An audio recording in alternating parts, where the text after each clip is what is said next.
Episode की starting में दिखाया जाता है कि क्वीन बाई रॉयल फैमिली के उन सभी डेड बॉडीज को वहां पर जला देता है।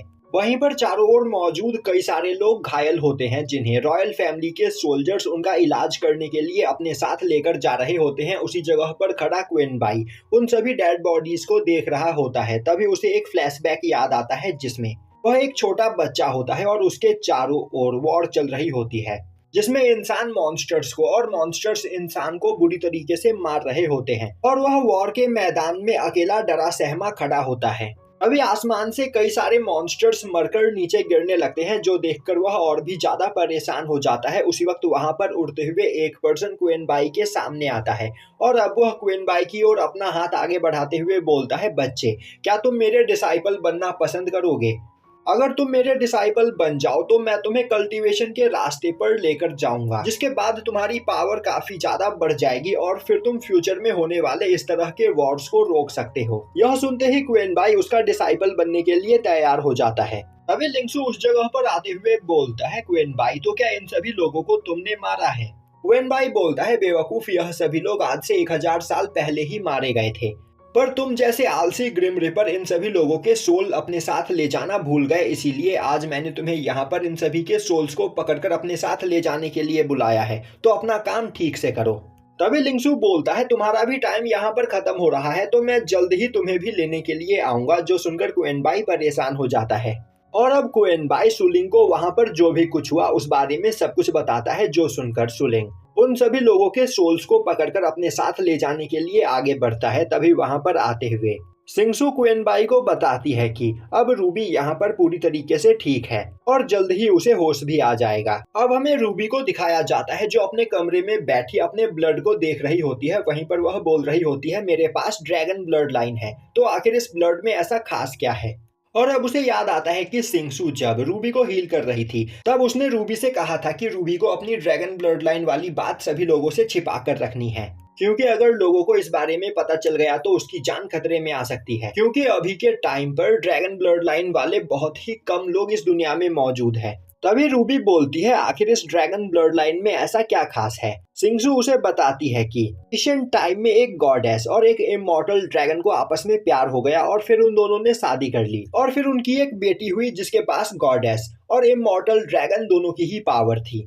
और कहा जाता है कि ड्रैगन ब्लड लाइन वाले लोग उसी लड़की के वंशज है और ड्रैगन ब्लड लाइन सबसे ज्यादा रेयर और पावरफुल ब्लड लाइन है। जब एशियन टाइम में लोगों को इस बारे में पता चला तो उन्होंने ड्रैगन ब्लड लाइन वाले लोगों को मारकर उनके ब्लड से मेडिसिन्स और कल्टीवेशन की चीजें बनाना स्टार्ट कर दिया, जिससे उनकी पावर काफी तेजी से बढ़ सके। और फिर धीरे धीरे ड्रैगन ब्लड लाइन के लोग इस दुनिया से गायब हो गए। पर यह भी कहा जाता है कि जिन भी लोगों के पास ड्रैगन ब्लड लाइन होती है उनकी कल्टीवेशन जर्नी बहुत ही ज्यादा आसान होती है और वह लोग काफी जल्दी काफी ज्यादा पावरफुल बन जाते हैं।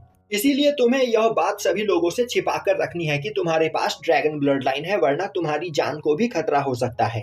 अब रूबी बोलती है, सिंगसू, मैं तुमसे एक सवाल पूछना चाहती हूँ। यहाँ पर क्वीन बाई अभी बस क्यूआई रिफाइनिंग रैलम पर है, पर इसके बावजूद वह इतना ज्यादा पावरफुल कैसे है? सिंगसू हंसते हुए उसे बताती है कि क्वीन बाई की कल्टीवेशन सच में बहुत ही ज्यादा अजीब है और उसकी कल्टीवेशन के बारे में किसी को भी कुछ भी नहीं पता। क्वीन बाई क्विंटियान सेक्ट का ग्रैंड मास्टर है और वह पिछले 3000 सालों से क्यूआई रिफाइनिंग रैलम पर ही अटका हुआ है।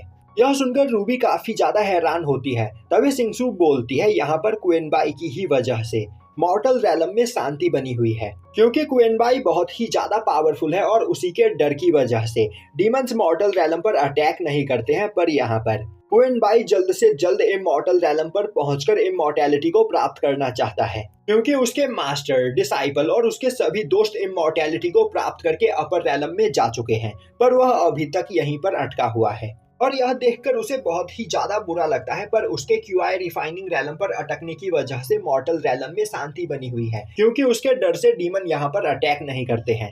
अब यह सुनते ही रूबी सोचने लगती है, क्वीन बाई सच में एक जीनियस है, तो फिर क्यों ना वह क्वीन बाई को अपना मास्टर बना ले।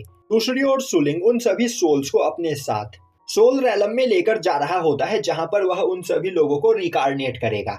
अब क्वेन बाई उस जगह पर आते हुए सोल रैलम के पोर्टल में झांक कर देखने लगता है। तभी सुलिंग बोलता है, क्वेन बाई क्यों ना तुम भी मेरे साथ सोल रैलम में चलो और मैं तुम्हें रिकार्नेट कर दूंगा, जिससे तुम अपनी अगली लाइफ में कल्टीवेशन करके क्यूआई रैलम से ब्रेक थ्रू कर पाओगे। आखिर 3000 साल बीत गए हैं और अभी भी तुम यहीं पर अटके हुए हो। क्वेन बाई बात बदलते हुए बोलता है, क्यों ना तुम इन सोल्स को काउंट करो, कहीं तुम किसी सोल को दोबारा से भूल तो नहीं गए। सुलिंग बोलता है, मेरी बात को बदलने की कोशिश मत करो। क्वेन बाई बोलता है, सुलिंग मेरे दोस्त तुम बस देखते जाओ, मैं जल्द ही फाउंडेशन रैलम पर पहुंचने वाला हूं। और तो और वैसे भी मैं अभी रिकार्नेट नहीं होना चाहता हूं। क्या पता रिकार्नेट होने के बाद भी मैं दोबारा से क्यूआई रिफाइनिंग रैलम पर ही जाकर अटक जाऊं। सुलिंग बोलता है, मेरे दोस्त यहाँ पर तुम्हारा मरना तो तय ही है, क्योंकि अब तक तुमने एवरलास्टिंग पिल को नहीं खाया है और मैंने उस पिल को खाने के लिए तुम्हें बस 10 दिनों का टाइम दिया था और अब बस यहाँ पर तुम्हारे पास 2 दिन का टाइम बचा हुआ है, तो मैं जल्द ही तुम्हें लेने के लिए आऊंगा। यह बोलते हुए वह वहां से चला जाता है। अब सुलिंग के वहां से जाते ही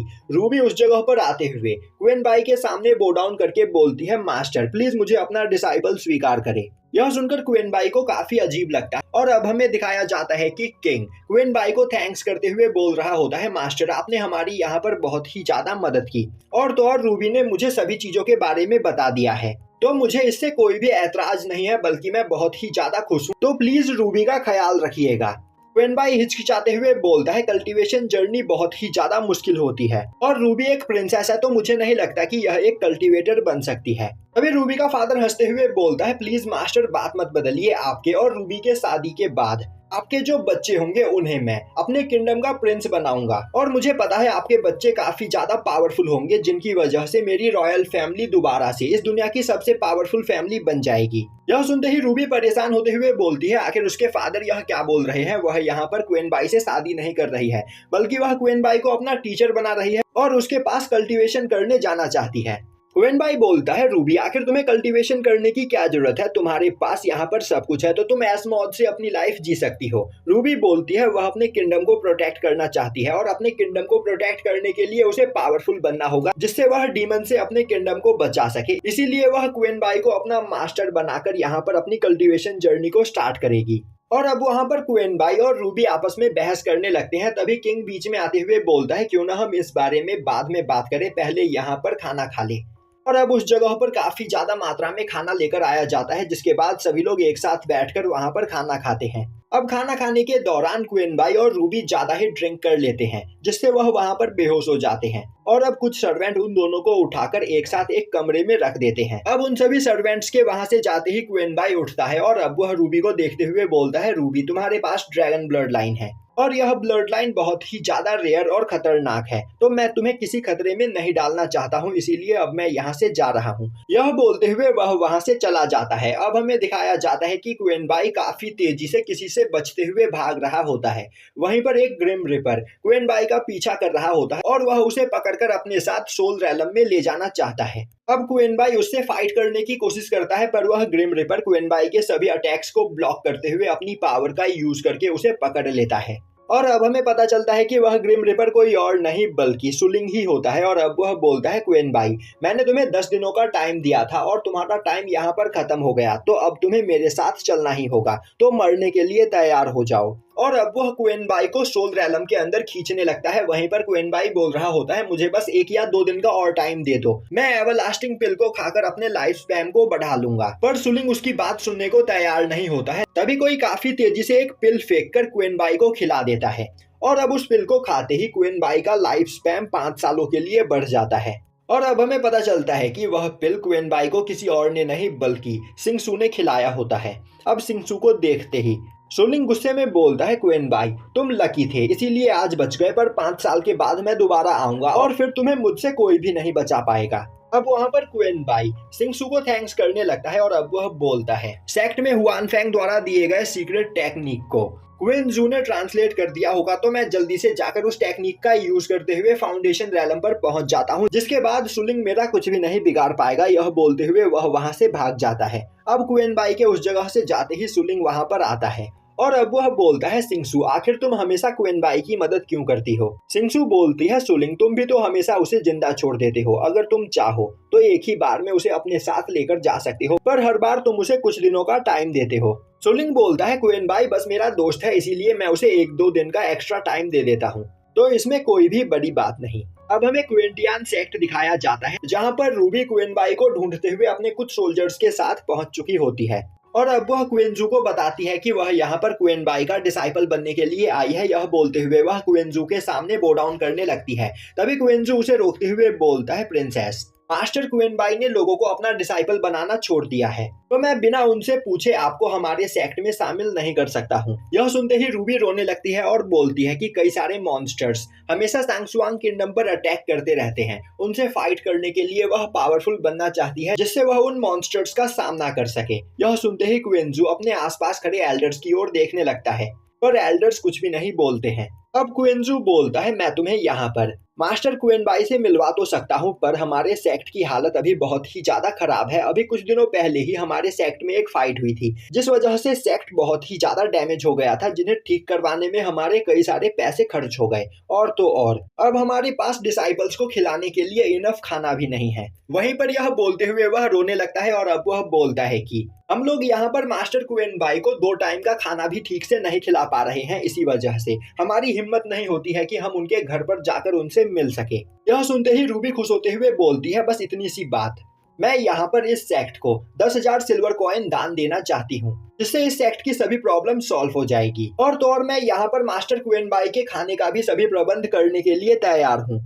जो सुनते ही क्विंजू खुश हो जाता है और अब वह बोलता है, तब तो तुम हमारे सेक्ट की डिसाइपल बन सकती हो और जब तक तुम हमारे सेक्ट में रहकर कल्टीवेशन करोगी तब तक मैं अपने कुछ डिसाइपल्स को तुम्हारे किंगडम को प्रोटेक्ट करने के लिए भेज दूंगा। यह सुनकर रूबी भी खुश हो जाती है। अब हमें दिखाया जाता है कि अगले दिन क्विंजू सभी एल्डर्स और रूबी के साथ क्विनबाई के पास पहुंचता है। वहीं पर उन सभी लोगों को एक साथ देखकर क्विनबाई गुस्सा हो जाता है। क्विंजू बोलता है, मास्टर, मैं यहाँ पर आपको मिस रूबी से मिलवाने के लिए आया हूँ। यह सुनते ही क्विनबाई और भी ज्यादा गुस्सा होते हुए बोलता है, तो आखिर सेक्ट के सभी एल्डर्स इस जगह पर क्या कर रहे हैं? तभी एक एल्डर बोलता है, मास्टर, मैं आपके लिए खाना लेकर आया हूँ। दूसरा एल्डर बोलता है, मास्टर, मेरे पास आपके लिए मेडिसिन है।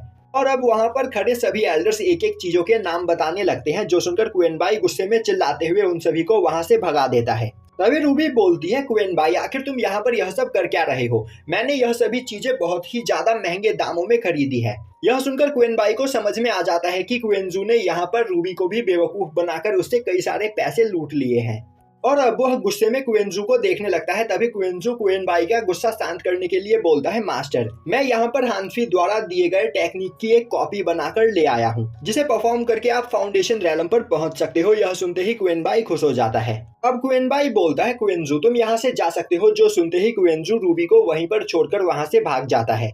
अब क्विंजू के वहां से जाते ही रूबी क्विनबाई से रिक्वेस्ट करने लगती है कि क्विनबाई उसका मास्टर बन जाए, पर क्विनबाई उसे मना कर देता है और अब वह उस टेक्निक को डिकोड करने की कोशिश करने लगता है क्योंकि वह टेक्निक एक एशियंट लैंग्वेज में लिखी हुई होती है। इस लैंग्वेज के बारे में उसे कुछ भी नहीं पता होता है।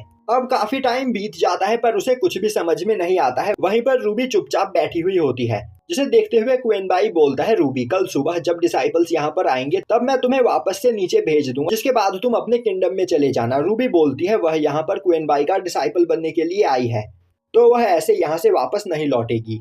क्विनबाई बोलता है, तो फिर ठीक है, यहीं पर बैठे रहो क्योंकि मैं तुम्हें अपना डिसाइपल नहीं बनाऊंगा। और अब वह दोबारा से उस टेक्निक को ट्रांसलेट करने लगता है पर उसे कुछ भी समझ में नहीं आता है। तभी रूबी उस जगह पर आते हुए धीरे धीरे करके उस टेक्निक को ट्रांसलेट करने लगती है, जो देखकर क्विनबाई हैरान हो जाता है और अब वह बोलता है, तो क्या तुम्हें यह लैंग्वेज पढ़नी आती है? रूबी बोलती है, हाँ, यह एक एशियंट लैंग्वेज है और इस लैंग्वेज की कई सारी बुक उनके रॉयल फैमिली के लाइब्रेरी में रखी हुई है और बचपन में उसने यह लैंग्वेज पढ़ना भी सीखा था, पर अभी वह इस बारे में थोड़ा बहुत भूल गई है।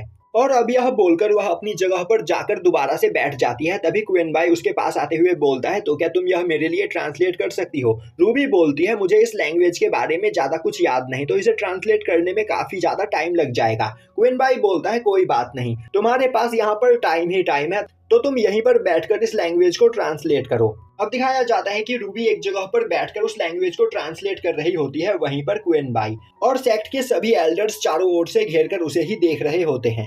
तभी क्विनबाई बोलता है, तो क्या यह टेक्निक ट्रांसलेट हो चुकी है? रूबी बोलती है, नहीं, अभी नहीं, अभी तक यह टेक्निक बस आधी ही ट्रांसलेट हुई है, तो उसे थोड़ा और टाइम लगेगा। यह सुनते ही क्विनबाई एक्साइटेड होते हुए बोलता है, तो तुम मुझे बस उतना ही बता दो जितना तुमने ट्रांसलेट किया है। रूबी बोलती है, पर वह इस बारे में क्विनबाई को क्यों बताए? ना ही क्विनबाई उसका कोई दोस्त है और ना ही रिलेटिव, तो आखिर वह क्विनबाई को यह सब कुछ क्यों बताए?